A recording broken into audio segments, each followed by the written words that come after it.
పొన్నగంటి కూర. ఒక 4 table spoons of oil తీసుకుంటున్నాను. ఆయిల్ కాగేలోపు తాలింపు గింజలన్నీ వేసేసాను. అందులో ఆవాలు, జీలకర్ర, మినపప్పు, శనగపప్పు మాత్రమే ఉన్నాయి. వెల్లుల్లి వేస్తున్నాను అండ్ మన చిట్టి మిరపకాయలు, కొంచెం ఇంగువ అండ్ ఒక పెద్ద ఉల్లిగడ్డ. దీన్ని కలుపుకుందాం. వెల్లుల్లి మంచిగా డార్క్ బ్రౌన్ షేడ్లో వచ్చింది. దాని వాసన వేరు ఉంటుంది అట్లాంటప్పుడు, సూపర్. అండ్ నేను 1 టీ స్పూన్ మెంతి పొడి వేసేస్తున్నాను ఇందులో. నేను ఇది ఎందుకు చూపిస్తున్నానంటే దిస్ ఈజ్ ద టేస్టీయెస్ట్. మనకి మెయిన్ కావాల్సింది వీలైనంత ఆకు లోపలికి పంపించేసేయటం కదా. ఇది చూడండి, కందిపప్పు ఒక్క 50 గ్రామ్స్ జస్ట్ లైట్గా ఫ్రై చేసి నీళ్ళు పోసి నానపెట్టాను. ఇప్పుడు దీన్ని విజిల్ వేపిద్దాం. ఓన్లీ సింగిల్, ఒకటే విజిల్. ఉల్లిపాయ వేగుతుంటే ఇంగ్రీడియంట్స్ ఒక్కసారి చూద్దాం. మన కరివేపాకు కూడా ఇప్పుడు వేసేస్తున్నాను. నా టెక్నిక్ ఇది. పచ్చి కొబ్బరి తీసుకున్నాను, ఈ సైజ్ పచ్చి కొబ్బరి, దాన్ని గ్రైండ్ చేసి పెట్టుకున్నాను. అండ్ కందిపప్పు చూసారు కదా, పచ్చిమిర్చి, పసుపు, ఉప్పు, కారం, అంతే. వెరీ సింపుల్, ఏమీ వద్దు. అండ్ మన ఔషధాల కానీ పొన్నగంటి కూర సూపర్ టేస్ట్, కమ్మగా ఉంటుందండి పొన్నగంటి కూర. ఇట్లా ఇది వేగుతున్నప్పుడు 1/2 టీ స్పూన్ పసుపు, 1.5 టీ స్పూన్ ఉప్పు వేసేస్తున్నాను.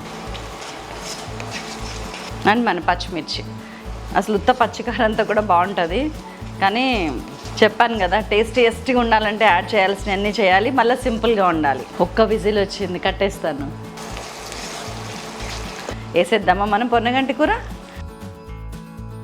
పొన్నగంటి కూర అండి షుగర్ వ్యాధిగ్రస్తుల పాలిట వరం అని చెప్పచ్చు.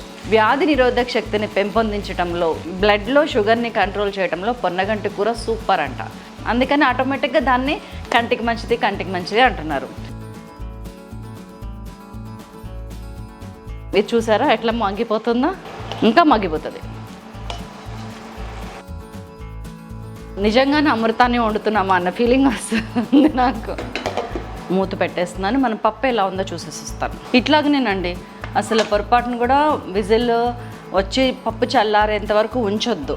This is the reason. నాకు అట్లా పప్పు అట్లా వక్కలుగా పొడిగానే ఉండాలి. సరే, పర్ఫెక్ట్గా సరిపోయినాయి. సో ఇది ఇలా ఉడుకుతుంది. ఓకే, ఇదిగోండి చూసారా వాటర్ బయటకు వస్తుంది. నేను చెప్పానా ఇంత నిండుగా వచ్చింది. కుక్కి పెట్టినాం, అడిగి మంచిగా ఉడుకుతుంది అండ్ వాటర్ అంతా ఉంది. ఈ టైంలో నేను కారం వేసేస్తున్నాను. ఇది 1.5 టీ స్పూన్ కారం. ఇది నేను వేయించట్లేను, గమనించాలి. ఉడకబెడుతున్నాను, సిమ్లో పెట్టాను.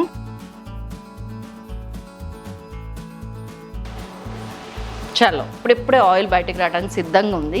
ఈ టైంలో నేను కందిపప్పు వేసేస్తాను. కందిపప్పు కొంచెం చల్లారాక వేయండి, అప్పుడు మాత్రమే మీకు అది అట్లా వక్కలుగా కనిపిస్తూ ఉంటుంది. ఇట్లాగా మిక్స్ అయిపోకుండా, పప్పు అయిపోకుండా. పప్పు అయినా బాగానే ఉంటుంది, కానీ ఇలా కనిపిస్తే ఏంటంటే చూడటానికి ఇంట్రెస్టింగ్గా ఉంటుంది. మీరు కూడా సాయంత్రం పప్పు చేస్తారనుకుంటే ముందే నానబెట్టేయండి. ఒక 2-3 అవర్స్ ముందు మంచిగా వేయించండి, నానబెట్టండి. ఈ టైంలో ఒక్కసారి ఉప్పు కారం లాంటివి చూడండి, ఎంతవరకు ఉడికిందో కూడా మీకు అది వస్తుంది. నాకైతే 2 ఉడికిపోయినాయి. ఆకుకూర ఏదన్నా కానీ 10 నిమిషాలకి మించి పొయ్యి మీద ఉంచకపోవటం మంచిది. అండ్ ఈ టైంలో నేను కొంచెం కొత్తిమీర వేసేస్తున్నాను. హైలో పెట్టాను. పచ్చి కొబ్బరి యాడెడ్ బోనస్, సూపర్ ఉంటుందండి ఇట్లాంటి పప్పులో పచ్చి కొబ్బరి కలిపితే. లాస్ట్కి పిల్లలు ఎవరు ఆకుకూర నేను తినా అని అనరు. ఇలా ఒకసారి పెట్టి చూడండి. సగం నెయ్యి కలిపితే కూడా బాగుంటుంది. సో 1 టేబుల్ స్పూన్ నెయ్యి వేస్తున్నా.